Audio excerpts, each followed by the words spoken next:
Alors la FNAT, qui est une association des accidentés de la vie, a pour but essentiel de conseiller et de défendre en fait tous les accidentés de la vie, que ce soit des accidents de la route, accidents de travail, beaucoup, accidents domestiques, il y en a pas mal également, des gens qui ont des maladies professionnelles, qui ont un petit peu du mal à la faire reconnaître par les organismes, sans les nommer, mais enfin les organismes adéquats.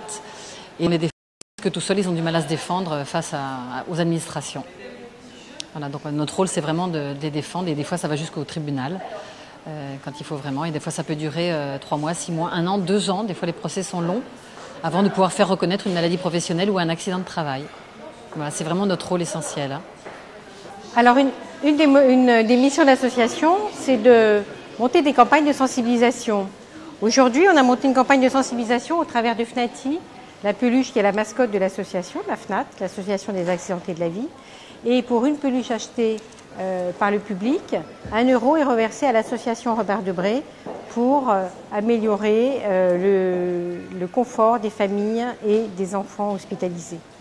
Donc, en tant que partenaire de l'hôpital Robert Debré, l'assurance maladie s'est donc proposé de faire une animation sur les accidents domestiques avec un outil qui a été créé par Prévention Maïf et qui nous permet donc de recevoir des enfants et de faire des animations.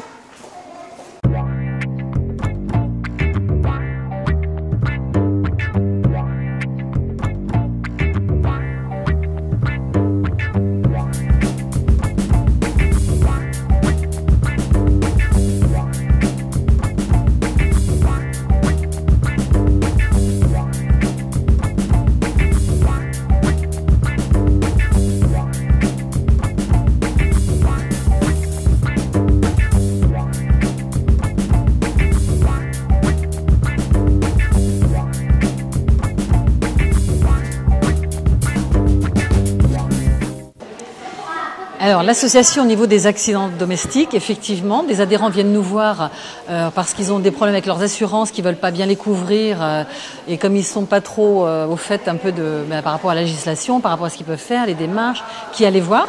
Donc on les aide effectivement dans ces démarches-là. Maintenant au niveau personnellement, la FNAT, on n'intervient pas dans l'hôpital même, mais on est partenaire parce que justement du fait qu'on est une association qui intervient pour défendre les gens qui ont ces accidents domestiques. Donc on est vraiment au cœur même d'un hôpital qui reçoit beaucoup de jeunes, beaucoup d'enfants, bien sûr, essentiellement, qui ont eu des problèmes d'accidents domestiques, pas uniquement. Mais comme entre autres, nous faisons partie d'une association qui défend et qui aide les gens à régler leurs problèmes dans ce sens-là, c'est pour ça qu'on est partenaire avec l'hôpital. Faire de la prévention des accidents domestiques auprès des enfants, de façon à ce qu'ensuite ils relaient auprès des parents tous les conseils qu'ils auront eus en face de l'exposition. Donc, comme je vous expliquais tout à l'heure, dans la semaine, là, dans le cadre de la semaine des accidents domestiques sur la prévention, il y a eu plusieurs intervenants qui ont préparé des choses différentes, dont un quiz. Et ça, c'est plutôt pas mal, parce que c'est une manière ludique d'éviter des accidents, de parler de la prévention auprès des enfants, avec des images qui sont assez parlantes, comme ça, du coup, même si on ne sait pas encore lire, aussi, comme il y a beaucoup d'enfants étrangers, en tout cas, on ne lit pas le français, ça permet quand même, en jouant, de voir ce qui peut être dangereux. Et puis, comme moi, je suis responsable du centre de loisirs, ma partie va être plus dirigée, surtout pour les enfants, et pas les familles. Là, ce sera d'autres collègues, parce que je pense qu'on apprend et qu'on retient beaucoup mieux chez les enfants, mais j'irais même dire même chez les adultes, en jouant, en s'amusant. Donc le fait de faire un quiz, on a même des petits jeux de société, des mémories, tout de suite on s'amuse et on retient en règle générale. Et pourquoi toucher les enfants en ce qui nous concerne? Parce que papa et maman ou un adulte n'est pas toujours à la seconde même à surveiller son enfant, même s'ils sont dans la même pièce, et qu'un accident domestique, ça arrive comme ça, en 2 secondes, tellement rapidement, que si lui-même, l'enfant, est conscient des dangers, c'est que s'il met son doigt là dans la prise, il peut se faire mal, déjà la prévention, que ça le touche lui, ça peut éviter des accidents. Et en plus, effectivement, il y a de la documentation et des quiz qui ont été faits pour les adultes, puisque ça, c'est aussi important de toucher les familles. Mais en ce qui nous concerne, centre de loisirs animateurs, on touche directement les enfants. Donc le principe de l'exposition, donc je vais vous montrer sur un panneau.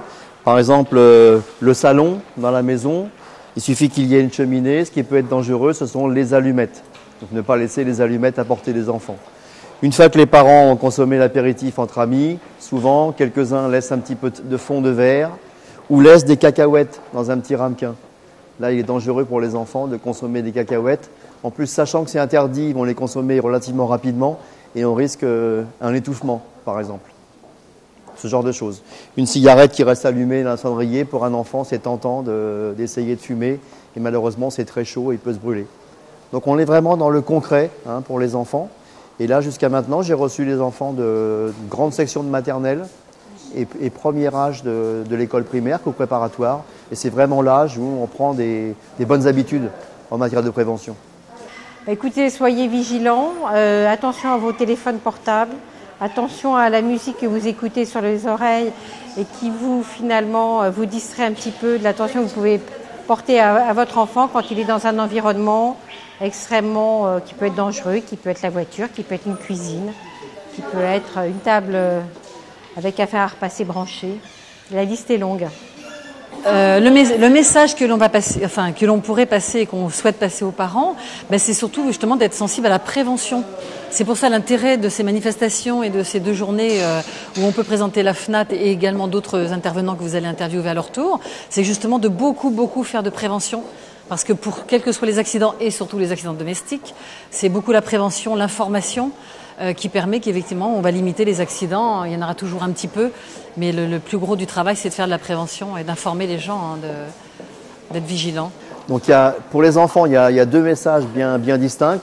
Lorsqu'ils sont tout seuls dans une pièce, il y a des choses qu'il faut absolument ne pas toucher. Le deuxième message, c'est quand les parents sont là. C'est aux parents à faire les choses, à utiliser les outils dangereux. Et l'enfant doit être là pour regarder, éventuellement être accompagné des parents dans un travail particulier, mais jamais toucher à ces outils tout seul.